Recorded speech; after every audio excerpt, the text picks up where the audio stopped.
Hello everyone. आप सब लोग चाह रहे थे कि मैं आपको टिप्स दूं अबाउट द एआईबी के एग्ज़ाम को कैसे क्या आप लोग बेहतर तरीके से अटेम्प्ट कर सकते हैं।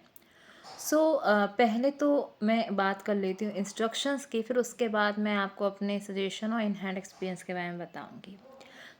फर्स्ट एंड फॉरमोस्ट आपको ये पता होना चाहिए कि आपको अपने जो है एडमिट कार्ड के साथ एक अपना आईडी प्रूफ ले जाना है, जो कि इट्सेल्फ आपके एडमिट कार्ड में मेंशन भी है।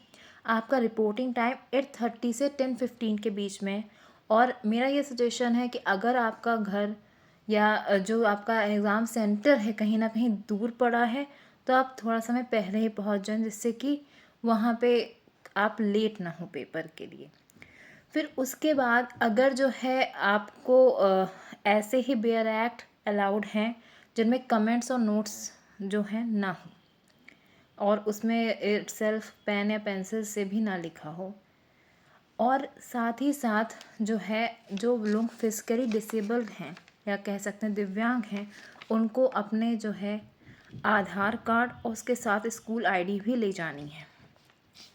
फिर हम लोग बात कर लेते हैं कि मेरा क्या एक्सपीरियंस रहा और मेरे हिसाब से आपको क्या फॉलो करना चाहिए, जिसके विषय में मेरे पास क्वेश्चंस आ रहे थे। तो पहली चीज़ तो कोई भी एग्ज़ाम अगर आप अटेम्प्ट कर रहे हैं तो अपना कूल ना लूज़ करें, बहुत चिल्ड आउट वे में अटेम्प्ट करें।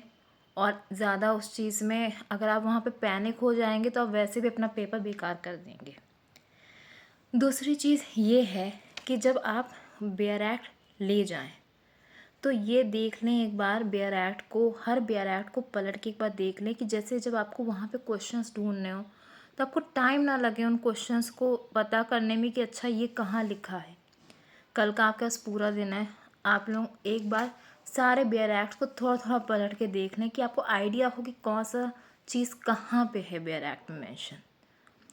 और फिर आखिरी चीज़ मुझे ऐसा ये लगता है कि जहाँ तक पेपर की बात है, तो पेपर तो क्योंकि हम लोग का जो पिछली बार का पेपर था उसमें ये चीज़ थी कि आपने जिस लैंग्वेज में भरा आपको उसी में मिलेगा, डिजिलॉक पेपर नहीं आता इसका।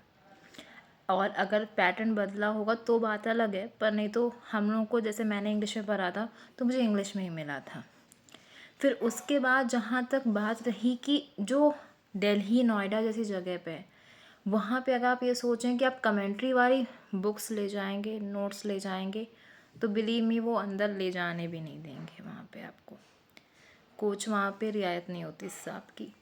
एंड जहाँ तक रही लोग कहते हैं कि जैसे डिफरेंट डिफरेंट सब्जेक्ट्स के क्वेश्चन होंगे तो कैसे क्या बेयर एक्ट क्या सीक्वेंस वाइज अटेम्प्ट करें या कैसे क्या करें।